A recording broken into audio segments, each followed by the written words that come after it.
Ok. Bonjour, chers frères chrétiens, chers frères non chrétiens. Vous êtes sur la chaîne du pasteur Joachim Yao Brou. Et sur cette chaîne, nous allons avoir des publications de temps à autre pour pouvoir apporter notre contribution sur les doctrines chrétiennes. Vous savez, nous sommes dans un monde où nul n'a le monopole de la vérité. Et donc, nous croyons que la contribution des uns et des autres est nécessaire pour que nous puissions avancer sur ce chemin-là. Alors donc, ce premier numéro va concerner un sujet assez important. Et ce sujet-là, c'est le retour de Jésus-Christ. Pour nous, c'est un sujet assez important et nous croyons que chaque chrétien, d'ailleurs, devait être préoccupé par ce sujet-là.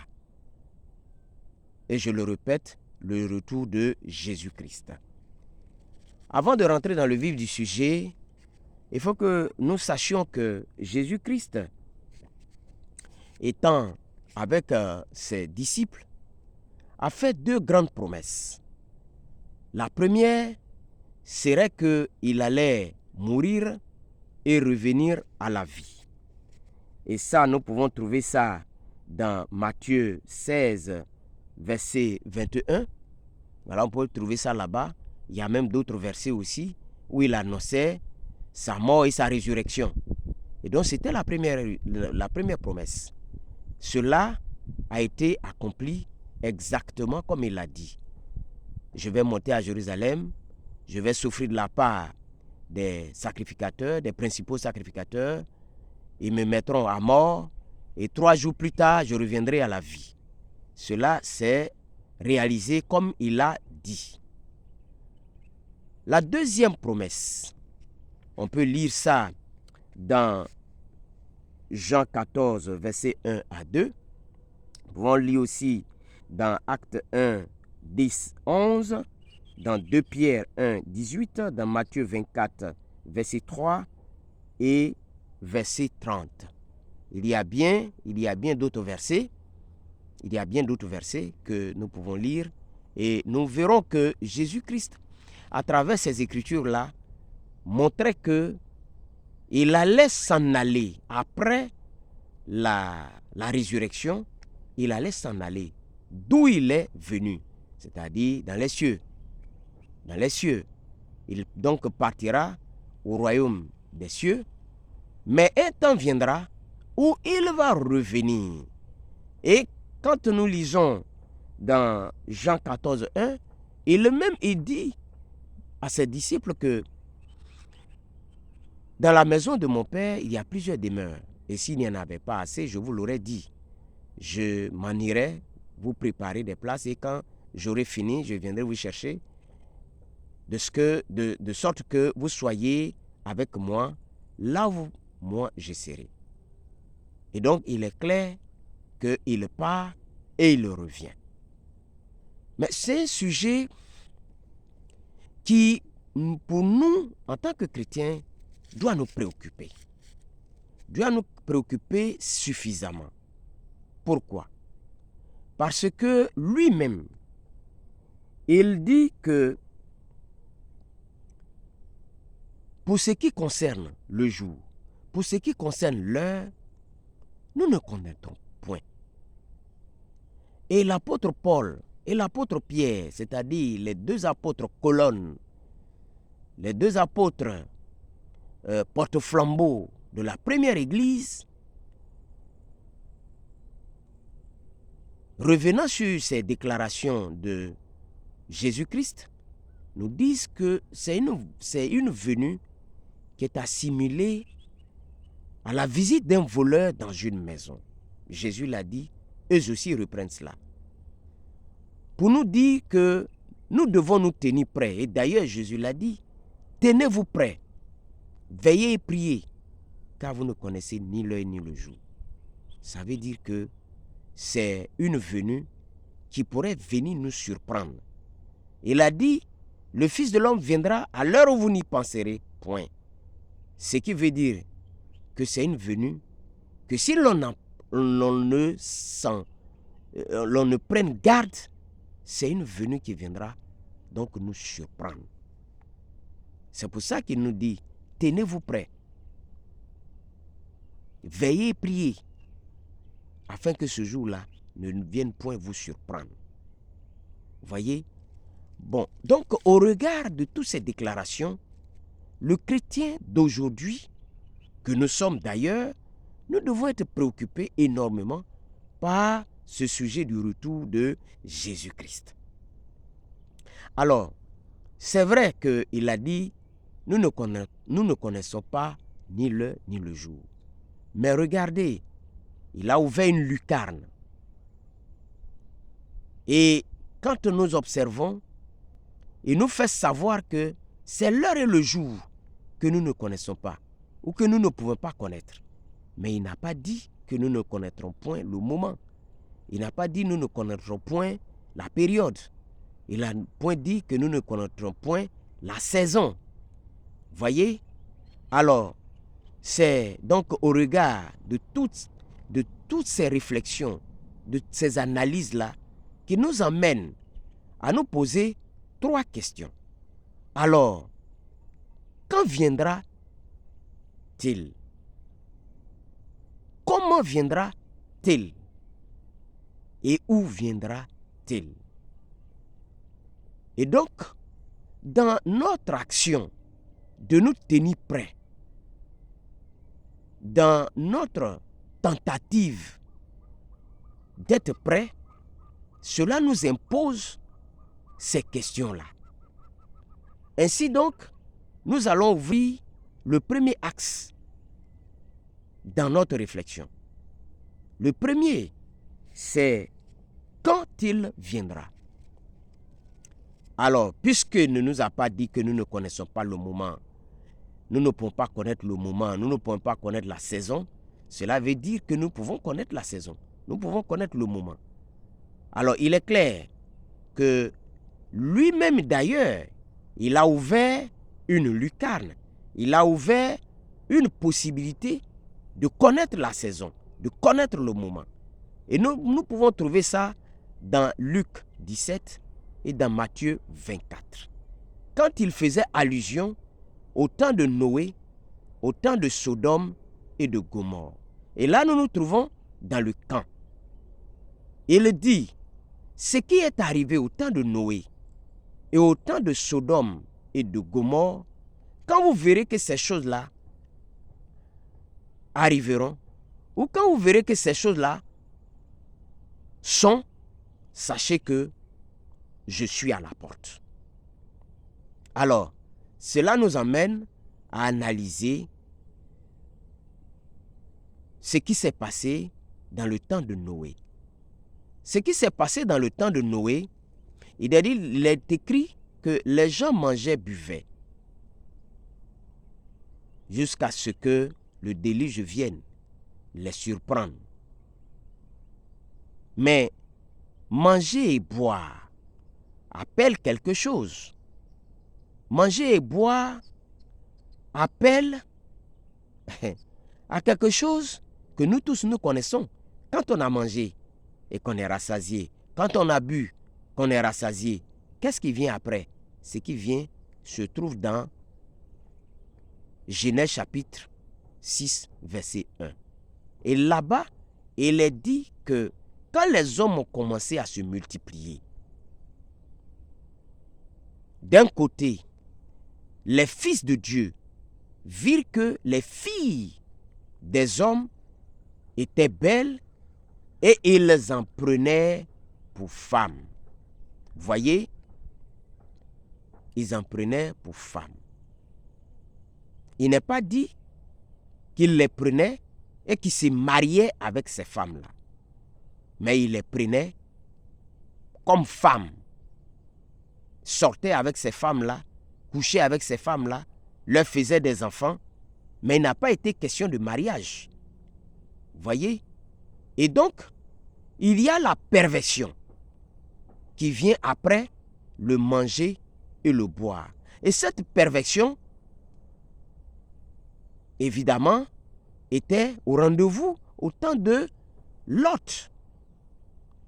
Puisqu'il n'y avait pas de mariage, il n'y avait que la débauche, la perversion.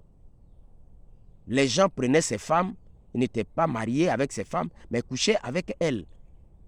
On pourrait me poser la question de savoir, mais si ce n'est pas sa femme, comment pourrait-il aller avec elle? Mais alors, monsieur ou madame, moi je peux vous répondre pour vous dire que les femmes que les gens prennent aujourd'hui, ils font même des enfants avec ces femmes-là. Est-ce qu'ils les marient?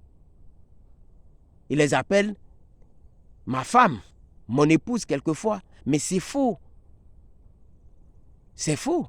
Les parents même quelquefois même ne les connaissent même pas. Ils ne sortent même pas une seule petite bouteille de guine pour pouvoir se présenter à la famille. Et donc ils prennent ces femmes-là, ils couchent avec elles, ils leur font des enfants sans les marier. Et c'est ce qui s'est passé au temps de Noé. Et Dieu était fâché. Et il a dit non, je vais détruire l'homme. Je suis déçu du comportement de l'homme, de cette dépravation. Et c'est ce qui s'est passé. Il a envoyé le déluge pour les détruire. Ensuite, ce qui s'est passé au temps de Lot, c'était la même chose. Les gens mangeaient, buvaient. Et qu'est-ce qui vient après? La sexualité. Mais encore là-bas, c'était encore grave. Parce que il y a une forme de sexualité qui était telle que Dieu ne peut même pas regarder ces gens-là et ne pas les détruire. À savoir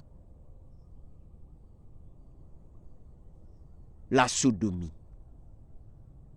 Et le nom même de la ville explique le type de sexualité que les gens pratiquaient là-bas, la sodomie. Les gens prenaient les femmes, couchaient avec ces femmes-là dans leur derrière. Et c'est grave. Et donc il y a cette perversion, il y a cette perversité grave qui donc a amené Dieu à détruire ce temps-là.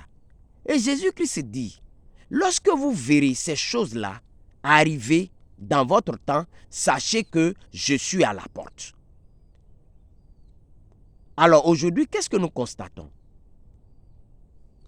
Il y a cette perversion de prendre des femmes, de ne pas les marier et de coucher avec elles et de leur faire des enfants. Les parents même ne les connaissent même pas. Aucun officier d'état civil ne les connaît. Et ils sont là, c'est ma femme et c'est ma femme. Et il y en a plein, en ville, comme au village, partout. Donc ce qui s'est passé là-bas, c'est ce que nous voyons aujourd'hui. Mais chose grave, qu'est-ce que nous voyons encore? Ce qui s'est passé au temps de Lot. À savoir que les gens prennent les femmes et couchent dans leur derrière, vont dans leur derrière. Et un pasteur même qui prêche ça dans son église, que si le monsieur, avant d'aller au mariage, le monsieur dit à sa femme, moi j'aime aller dans le derrière, alors la femme, si elle a accepté, évidemment, le monsieur, il est en droit d'aller avec cette femme-là dans son derrière. Vous voyez, si un pasteur peut aller jusqu'à dire des choses pareilles, ça veut dire que nous sommes dans le temps où le Seigneur dit que quand nous verrons ces choses, nous devons savoir qu'il est là. Mais encore nous sommes allés plus loin. Nous sommes allés plus loin. Parce qu'aujourd'hui, il n'y a pas seulement que prendre une femme aller dans son derrière, mais nous prenons notre camarade garçon et nous allons avec lui. Mieux, nous prenons notre camarade garçon et nous allons devant des officiers d'état civil pour nous marier. Et cela est présenté sur toute la face de la terre. Mariage d'homme avec homme, que nous appelons l'homosexualité. Femme prend femme, les deux s'en vont se marier. Aujourd'hui, l'homme peut même changer son sexe. C'est ce groupe-là que nous appelons le transgenre. Un autre type de genre qui rentrent en ligne de compte aujourd'hui. Voyez, cette liberté sexuelle perverse, nous sommes dedans présentement. Et cela doit nous interpeller. Aujourd'hui, des prédicateurs approuvent même cela. Voyez, les reconnaître, etc. C'est grave. Jésus dit, ce qui s'est passé là-bas, quand vous verrez cela, sachez que je suis à la porte. Et nous y sommes. Alors, quand nous voyons toutes ces choses-là, alors nous disons que nous sommes dans le temps du retour de Jésus-Christ. Et quand nous voyons que toutes ces choses qu'il a dites, que ces choses-là, quand cela arrivera, alors ce que vous devez savoir, c'est que je suis là à la porte. Quand nous voyons ces choses, nous ne pouvons plus remettre la venue du Seigneur dans un futur. Nous nous posons même la question si le Seigneur n'est pas déjà venu. Parce que tout ce qu'il a dit, tout est accompli, tout s'est réalisé. Ainsi donc, quand nous voyons des gens parler de la venue du Seigneur comme étant quelque chose qui allait venir dans des siècles à venir, je dis mais attends, on dirait que nous lisons mal la venue du Seigneur. Mais regardez, il va même plus loin en disant, tirez une comparaison du figuier. Quand vous verrez que ses branches poussent et que les feuilles deviennent tendres, sachez que l'été est là. Sachez que le Fils de l'homme est à la porte. Or, le figuier, c'est quoi? C'est Israël. Israël qui était dispersé. Hier, aujourd'hui, Israël est revenu dans sa patrie. Et depuis 1946, Israël est devenu État indépendant, reconnu par l'ONU en 1948. Le figuier a reverdi. Or, parlant de figuier, il parle donc d'Israël. Et il dit qu'il est à la porte d'Israël. Et c'est ce que les nations ne savent pas. C'est que le Christ est sur le point de retourner en Israël. Ça veut dire, si aujourd'hui on parle de la construction du troisième temple, les nations doivent savoir que Jésus-Christ, peut-être qu'il est déjà venu. Nous allons revenir sur ce point précis-là dans l'étude prochaine. Chers frères chrétiens, chères sœurs chrétiennes, la venue de Jésus-Christ n'est plus dans le futur. Cherchons la venue de Jésus-Christ dans le présent et peut-être même dans le passé, dans un passé proche. Peut-être qu'il est déjà venu. Alors nous allons revenir là-dessus. Maintenant, le deuxième point, on a parlé du quand. Le deuxième point, c'est le comment. Et dans le comment, nous pouvons lire Acte 1 du verset 9 au verset 11, Matthieu 24, verset 30, Zacharie 14, 3 à 7. Alors, quand nous lisons ces passages sur le comment, d'abord la première venue, Ésaïe 9,5 nous dit qu'un enfant nous est né. C'est-à-dire donc la première venue, il est né. Il est né comme un enfant. Il a grandi. Et à partir de 30 ans, il a commencé le ministère. Le vrai ministère. Le ministère de la parole. Voyez? Mais le retour, il ne naît plus. Le retour, il paraît. Le retour, il vient glorifié. C'est pour ça que Matthieu 24, verset 30 nous dit que le Fils de l'homme vient sur des nuées de gloire, avec une grande gloire. Il paraît. Et dans Luc 17, verset 30, il est dit, le Fils de l'homme paraîtra. Donc là, au retour, dans son retour, il paraît. Il ne naît plus. Il ne descend plus sur cette terre, mais il paraît dans le ciel. Enveloppé de nuées. Comme ces deux hommes ont dit aux disciples, il revient sur des nuées, il est parti sur des nuées il revient sur des nuées. Alors, il est question de savoir si cela ne s'est déjà pas accompli.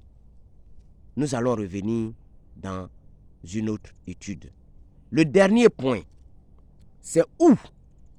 Alors, quand les disciples lui ont posé la question de savoir, de leur donner un signe, il leur a dit, dans Matthieu 24, verset 27, et d'ailleurs quand on remonte au verset 26, 26, 25, 25, 26 jusqu'au 27, il a dit, si on vous dit il est ici, n'y allez pas. Si on dit il est là, n'y allez pas. Parce que pourquoi? Parce que lui-même va donner un signe. Il va donner un signe. Il dit, regardez l'éclair, il part de l'Orient, il se monte jusqu'en Occident. Ainsi sera mon avènement. Et vous savez que l'éclair, c'est Jésus-Christ. L'éclair, c'est le soleil. C'est la lumière. Jésus-Christ est la lumière. C'est pour ça que Zacharie dit, vers le soir, la lumière paraîtra. Jésus est la lumière du monde. C'est le soleil qui s'élève à l'est et qui brille et qui se couche à l'ouest. Et quand nous prenons les 4 points cardinaux du monde, l'ouest c'est où? L'Occident c'est où? L'Occident c'est bien le continent américain. C'est pour ça qu'on appelle les ressortissants américains les Occidentaux. Les Européens ne sont pas des Occidentaux. Les Occidentaux, ce sont les Américains. Ce sont les hommes de l'Occident. Et l'Occident, ce sont les États-Unis. C'est le continent américain. Et donc, c'est là-bas que se trouve la couchette du soleil. C'est là-bas que prend fin le parcours du soleil. Il a dit, regardez l'éclair, il part de l'Orient, il se monte jusqu'en Occident. Et donc, si ce continent-là, on les appelle les Occidentaux, ça veut dire que l'Occident dont le Seigneur parle, c'est bien le continent américain. Ça veut dire que si nous le cherchons, c'est là que nous pouvons le trouver. Voyez? Alors, ce sont des choses que nous, en tant que chrétiens, nous devons analyser profondément. Et donc, si nous récapitulons sur le camp, le moment, aujourd'hui, le moment est propice pour que le Seigneur soit là. Tout est réuni, le temps de Noé, ce qui s'est passé, le temps de Sodome, ce qui s'est passé, nous-mêmes, ce que nous avons ajouté avec nos histoires de transgenres, l'homosexualité, les couples homosexuels.